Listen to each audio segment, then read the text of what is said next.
क्या आपको भी याद है जब चुनाव के समय हमें कहा गया था सब कंट्रोल में है, महंगाई कंट्रोल में है, आम आदमी को राहत मिलेगी। लेकिन चुनाव खत्म होने के बाद कुछ ही दिनों में पेट्रोल लगभग 8 रुपए और डीजल 7.5 रुपए से भी ज़्यादा महंगा हो गया और सीएनजी भी अब जेब पर बोझ बनती जा रही है। और तभी मन में एक सवाल उठता है कि क्या सच में महंगाई कंट्रोल में था या हम सिर्फ भरोसा कर रहे थे। दोस्तों, एक समय था जब पेट्रोल की कीमतें सिर्फ पेट्रोल की कीमतें नहीं थी, वो राजनीति थी, चुनावी मुद्दा थी। गाने बनते थे, नारे लगते थे, भाषण होते थे, रैलियां निकलती थीं। और आज हम पेट्रोल पंप पर 500 रुपया देते हैं, मीटर देखते हैं, 4-5 लीटर तेल भरवाते हैं और बिना कुछ कहे आगे बढ़ जाते हैं। और आपको शायद वो पुरानी बहसें भी याद होंगी कि पेट्रोल 500 रुपया हो जाए तो भी खरीदेंगे, एलपीजी 3000 रुपये की हो जाए तो भी भरवाएंगे, महंगाई कितनी भी बढ़ जाए वोट तो वहीं देंगे। तो दोस्तों, अब शायद वो लाइनें बहस की नहीं रही, धीरे धीरे हकीकत बनती दिख रही हैं। देश के कई हिस्सों में पेट्रोल 100 से 110 के बीच पहुंच चुका है। लेकिन रुकिए, असली कहानी सिर्फ दाम बढ़ने की नहीं है, असली कहानी है हमारे आदत की। कहीं भी चले जाइए, अब ना बहस है, ना गुस्सा, ना सवाल। अब लोग खुद ही कारण बताने लगते हैं। भाई ग्लोबल मार्केट है, युद्ध चल रहा है, सरकार क्या करे, मजबूरी तो होगी ही, और किया भी क्या जा सकता है। महंगाई तो कम नहीं हुई, लेकिन महंगाई पर बात जरूर कम हो गई है। सवाल आज भी वही है, बस जवाब बदल गए हैं। और शायद इसलिए अब लोग सवाल पूछने से पहले सोचते हैं कुछ बोले या रहने दें।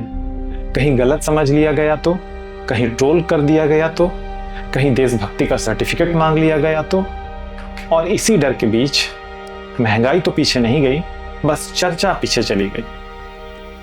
अब जरा सा पीछे चलते हैं 2012 में। ये ऐसे नहीं होता मित्रों, मैं शासन में बैठा हूं, मुझे मालूम है इस प्रकार से रुपया इतनी तेजी से गिर नहीं सकता। अरे नेपाल का रुपया नहीं गिरता है, बांग्लादेश की करेंसी नहीं गिरती है, पाकिस्तान की करेंसी नहीं गिरती, श्रीलंका की करेंसी नहीं गिरती। क्या कारण है हिंदुस्तान का रुपया पतला होता जा रहा है? ये जवाब देना पड़ेगा आपको, देश आपसे जवाब मांग रहा है। जिस प्रकार से डॉलर मजबूत होता जा रहा, रुपया कमजोर होता जा रहा, विश्व व्यापार में भारत टिक नहीं पाएगा।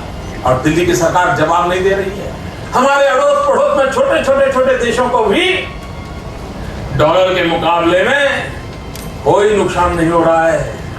देश जानना चाहता है, प्रधानमंत्री जी ऐसा क्या कारण है कि आज अकेला हिंदुस्तान का रुपया डॉलर के मुकाबले गिरता ही चला गया और क्यों चला गया?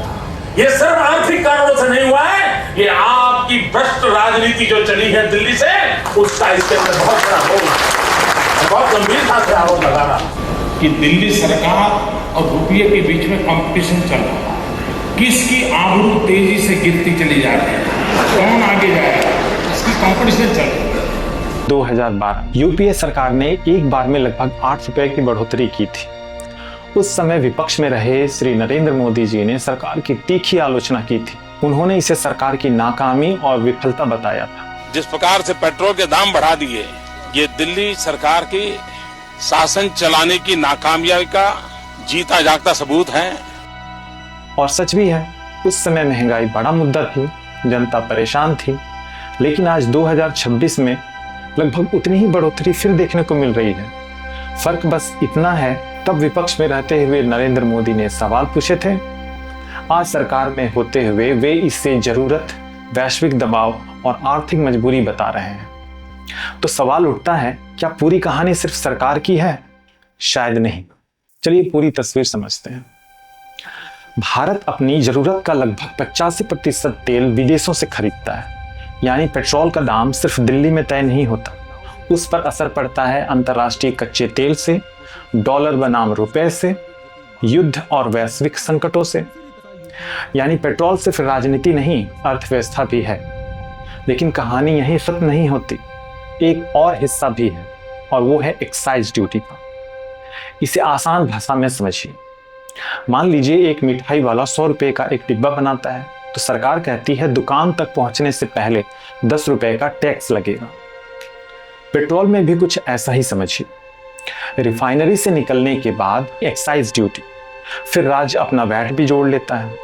इसीलिए पेट्रोल का दाम सिर्फ तेल का दाम नहीं होता, उसमें टैक्स की भी परतें होती हैं। अब बात दोनों तरफ की। एक तरफ मोदी सरकार ने कई मौकों पर एक्साइज ड्यूटी घटाई, जैसे 2021 और 2022 में, ताकि जनता को कुछ राहत मिल सके।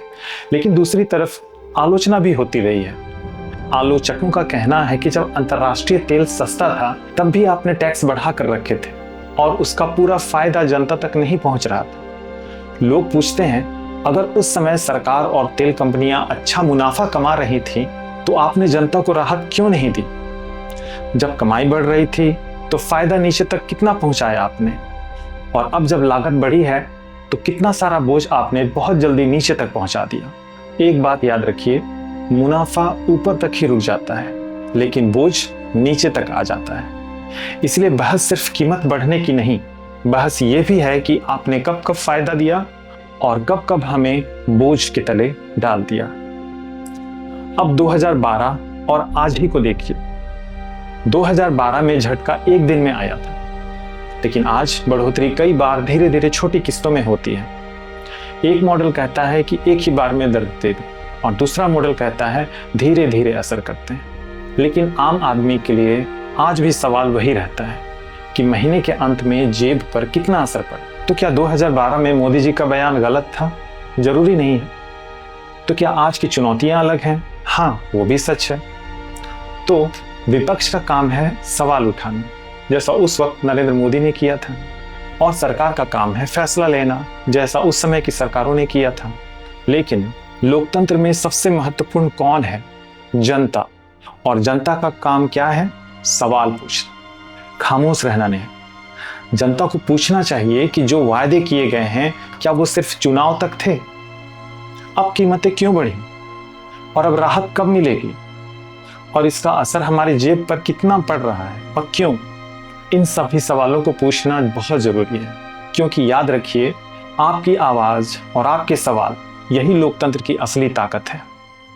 तो अब आप बताइए, तेल के दामों में एक बार की बढ़ोतरी बेहतर है या धीरे धीरे होने वाली?